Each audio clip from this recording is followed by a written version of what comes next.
Bismillahirrahmanirrahim, alhamdulillahi rabbil alamin, wa salatu wa salam ala rasulillah. Et donc, avant de partir à la pause, nous étions en train de parler sur qui le jeûne est obligatoire. Et nous disons que le jeûne est obligatoire sur le musulman. Et en deuxième position, nous avons dit également le jeûne, le musulman, qui jouit de ses facultés mentales. Ce n'est pas n'importe qui, voilà, vous êtes là, non. Allah Ta'ala fait allusion aux croyants. Donc, ce qui veut dire qu'il va falloir, moi, n'est-ce pas, qui néglige certains aspects de la religion, il va falloir que je révise ma foi vraiment. Il va falloir que je révise ma foi. Bien sûr, on a dit al-muslim, le musulman. Donc, est-ce que le musulman qui prend de l'alcool n'importe comment, qui fait ceci, qui fait cela, mais Inch'Allah, après nous allons revenir un peu là-dessus, donc, al-muhimmu, il faut le musulman. Le deuxième, le musulman qui joue de sa faculté mentale, c'est-à-dire qui n'est pas fou, parce qu'on ne peut pas obliger un fou de jeûner. La troisième des choses, il faut pouvoir aussi avoir un sens, c'est-à-dire la puberté, avoir l'âge un peu raisonnable. Voyez-vous, on ne peut pas obliger un petit de 5 ans de jeûner. Non. Mais toutefois, nous pouvons avoir, n'est-ce pas, cet aspect de mettre l'amour de ce jeûne-là en eux, pour que lorsqu'ils vont grandir, eux aussi vont essayer, n'est-ce pas, en même temps s'embrasser, se lancer à ce jeûne. Non. Également, nous avons des personnes malades. Il y a certains malades, ça a été très clair, c'est bien défini que ce dernier, sa santé, après l'analyse des techniciens de la santé, on dit non, que cette personne, lorsqu'elle va observer le jeûne, eh bien, elle peut perdre sa vie. En ce moment, le jeûne n'est pas obligé sur ce dernier, mais quand même, il y a certains aspects très importants, comme quoi il y a le fait que la personne aussi puisse donner à manger à un jeûneur et également avoir la récompense d'un jeûneur. Donc, la personne qui est malade et que c'est tellement clair que les techniciens de santé ont montré que ce dernier, n'est-ce pas, ne peut pas avoir sa santé normale. C'est-à-dire que c'est une maladie qu'on ne peut pas guérir. On ne fait que calmer. Donc, sur ce dernier-là, le jeûne n'est pas obligatoire. Pourquoi? Parce qu'Allah subhanahu wa ta'ala nous dit qu'il veut nous faciliter les choses au lieu de nous les compliquer. Voyez-vous.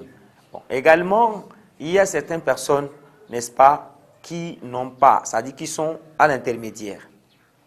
Une personne malade, elle est malade et cette maladie, elle peut supporter cette maladie-là. Voyez-vous? Donc, si la personne sait qu'elle peut supporter le jeûne étant malade, il n'y a pas de problème. De la même manière, nous avons aussi des voyageurs. Voyez-vous, si vous êtes résident, vous n'êtes pas voyageur, également, si vous êtes voyageur, vous avez la permission de rompre ce jeûne.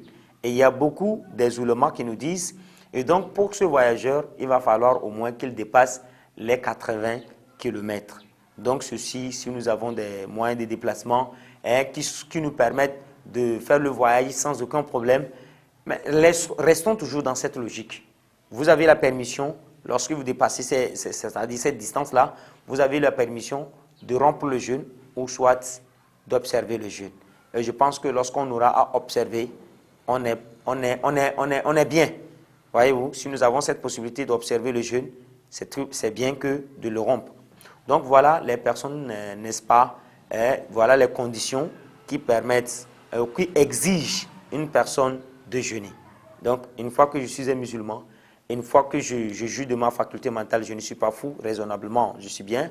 Une fois que j'ai dépassé déjà l'âge de la puberté, alors là, ce jeûne-là est exigé sur moi.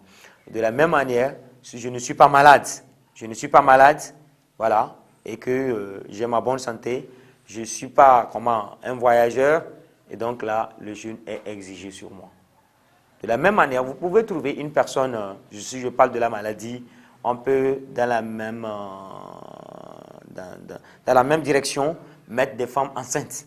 Si la femme est enceinte et que les techniciens de la santé ont montré que la grossesse, là, si cette femme jeûne, elle jeûne, ça peut porter atteinte à sa santé ou au fœtus ou à l'enfant qui est à l'intérieur. Alors ce dernier aussi n'est pas obligé de le faire. Mais lorsque le jeûne va, n'est-ce pas, prendre fin et qu'elle aura sa santé, elle va rembourser c'est le nombre de jours qu'elle a manqué. Même si c'est tout le mois, elle va compléter tout. De la même manière, nous avons également certaines femmes qui allaitent, qui donnent du lait aux enfants. Et donc, si elle allaite l'enfant et elle constate que, voilà, ici, elle ne peut pas aussi bien en allaitant l'enfant jeûner, cela peut porter atteinte à sa santé ou également à la santé de l'enfant. La personne aussi a la permission aussi de ne pas aussi observer le jeûne.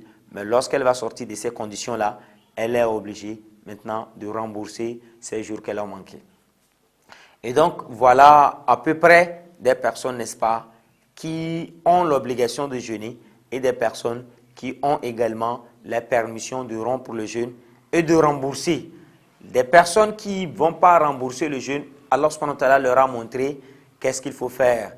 C'est-à-dire une personne âgée, qui est tellement âgée qu'il ne peut pas supporter la faim, une personne malade qui ne peut pas jeûner et que les techniciens de la santé ont montré que sa santé-là, on ne peut pas guérir, on ne fait que calmer. Si elle jeûnait, elle risque de perdre sa vie. Et ceci, donc les deux personnes-là peuvent faire quoi? Peuvent, n'est-ce pas, donner à manger, comme nous l'avons dit précédemment. Donc voilà, en gros, les personnes, n'est-ce pas, qui sont exemptées du jeûne et des personnes qui ont la permission de jeûner après. Vous voyez, de rompre et de jeûner après. Mais tout ce jeûne-là que nous faisons, nous avons aussi bien des mérites et nous avons des avantages. Masha'Allah. Vous allez voir que le jeûne-là, Masha'Allah, c'est un bouclier entre l'homme et l'enfer. C'est-à-dire, c'est une protection. Lorsque vous observez le jeûne, c'est un bouclier entre vous et l'enfer. Masha'Allah. Vous jeûnez. Quelque part, on nous dit, lorsque vous jeûnez un seul jour pour Allah Tabaraka wa Ta'ala, on vous éloigne de l'enfer de 70 ans. Masha'Allah. Lorsque vous jeûnez, c'est un bouclier, ça vous éloigne de l'enfer. Masha'Allah. Également le jeûne, le jour de la résurrection, c'est-à-dire au paradis, il y a une porte qu'on appelle Rayyan. Et donc là, c'est uniquement des jeûneurs qui rentrent. Bien sûr, si on fait allusion également aux gens, aux personnes qui jeûnent des jeûnes facultatifs. Masha'Allah. Et donc, nous avons beaucoup de mérites pour ce jeûne. Mais nous allons constater que ce jeûne dont nous parlons a des fondements, a l'esprit dans lequel on le jeûne et également a le but qu'on vise. Alors, ce jeûne-là a des fondements. Ces fondements, c'est le fait de respecter des obligations qu'Allah subhanahu wa ta'ala nous a recommandées et également d'éviter, de s'écarter des interdictions. Des obligations, nous en avons cité, nous avons au départ la définition, on sait ce que c'est que le jeûne. Des obligations, nous connaissons des personnes qui doivent jeûner. Et maintenant, des interdictions, nous savons qu'il ne faut pas prendre, c'est-à-dire manger, boire durant la journée et devoir le rapport intime avec sa femme durant la journée. Et donc tout ça là, voilà certaines interdictions.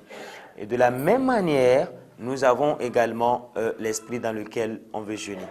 L'esprit dans lequel nous voulons, c'est-à-dire que lorsqu'on est à la veille qu'on jeûne, c'est qu'on veut maintenant amener une personne, n'est-ce pas, à pouvoir, à savoir faire quelque chose uniquement pour Allah Tabaraka wa Ta'ala. Nous sommes tous ensemble ici. On n'est pas en train de manger. Mais si on ne se voit pas en train de manger, est-ce que nous sommes en jeûne? Non. Cela ne veut pas dire que nous sommes en jeûne. Voyez-vous?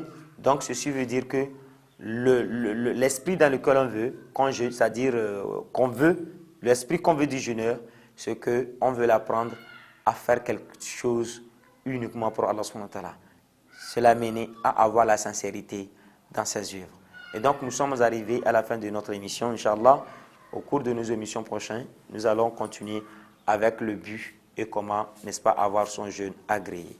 Wa sallallahu ala sayyidina Muhammad wa ala alihi wa sahbihi ajma'in.